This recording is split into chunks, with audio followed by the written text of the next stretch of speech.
The oil and filter on our 2015 MT-03 stroke R3 Yamaha. So obviously you're going to need oil, you need an oil filter. I've gone and got a genuine one, so if you do want to go and get a genuine one, pay £12 for this. I don't know, it's probably cheaper if you go in the dealership and pick one up. So this is the part number on the box. I'm hoping this is the correct one they've sent me. So that's the filter I've got.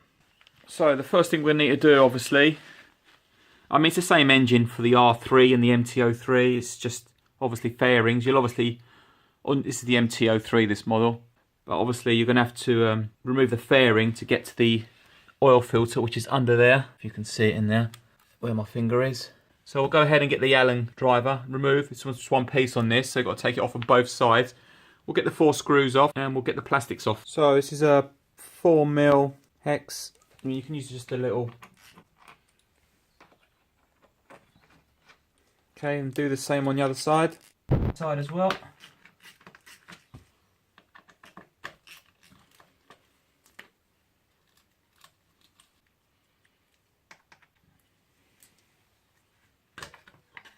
Okay, that just lifts off. Put it somewhere safe. There is your window glass for when you're refilling. There's no dipsticks on these bikes. Yeah, there's no dipstick on these bikes. It's just a plug. I've never had one like this before. So you've just got a little window here. So there's 2 lines. So the capacity for these bikes is 2.1 litres of oil. The manual states 1040 semi-synthetic. So we'll go ahead now. If you remove the filler cap, when you drop the oil filter off, then obviously air's going in and it should all just dump the oil a lot quicker then. Okay, so what I like to do is just literally just crack things loose first of all. So this is a 10mm socket. All I like to do is I just want to loosen it off first of all, and also we need to release the oil filter. I've got dedicated oil filter pliers, but you can, if you don't have those, you can actually use a pair of like gas lock pliers. They do as well. I mean, I did use these first. You can see where I've dented it with them.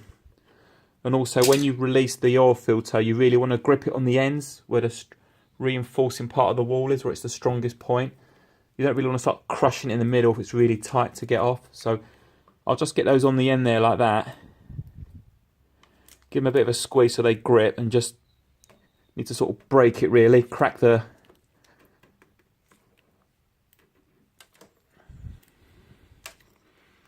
Okay, I'm not going to take that right off obviously because I need to dump the oil first. So I'm going to go ahead, I've just got an empty oil container down here. So I'm going to go ahead and remove the plug. Okay, so that's the oil out.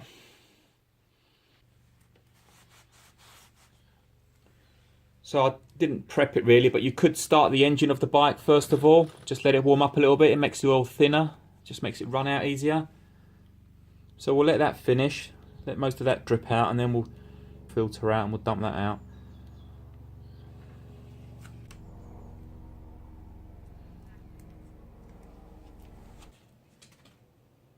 Okay, so I think while that's just finishing off now, obviously the oil level will drop now, so I think it's quite safe now. You can go ahead and just let that finish running out. You can go ahead now and remove the oil filter now.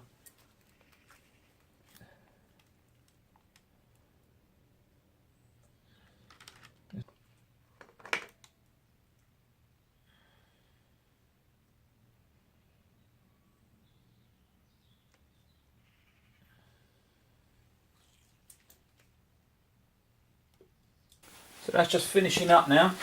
So the air filter comes with a little protective cover on it. Just go ahead and take that off. It is actually, I don't know if you can see that, that is actually oiled up. But what people generally used to do was just put a very thin smear of oil on the rubber gasket, because it's usually the original Yamaha one made by Denso. So I think what we can do now, just give it a bit of a white brown in there, just give it a bit of a clean surface. We'll just put a very thin smear of oil on there. We'll put this back on. So we'll just put that back on, screw it back on, make sure you don't cross thread it.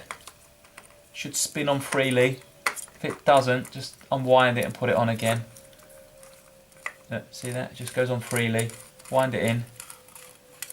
Now you don't need a spanner for these to do them back up. You literally just do them up hand tight. Just get it tight as you can, and just give it an extra little. That should be sufficient, that.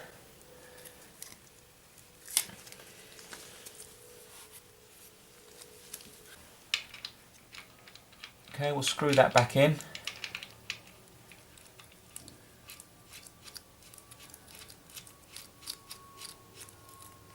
There's probably a torque setting for these. I don't know what it is. You could probably find it on the internet.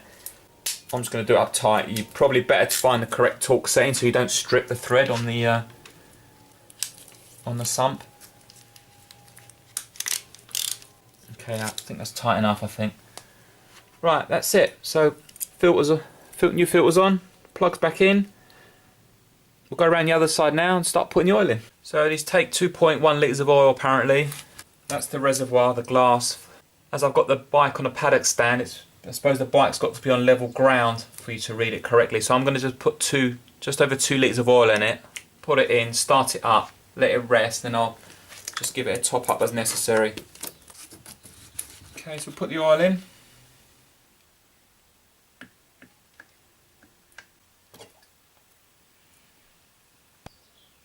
Okay, starting to fill up in the glass now, which is good.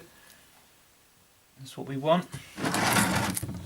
Now you probably don't want to rev the engine now because it's obviously got no oil in the filter. So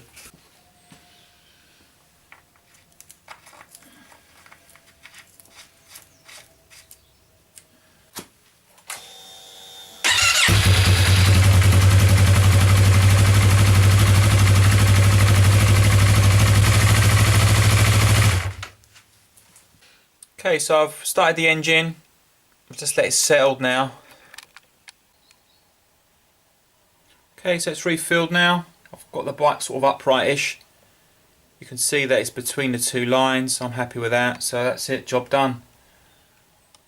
So that's a fairly easy job to do on your bike, an oil change. Any competent DIY should be able to change the oil on their bike, really. Saves yourself an hour's labour at any bike shop, dealership.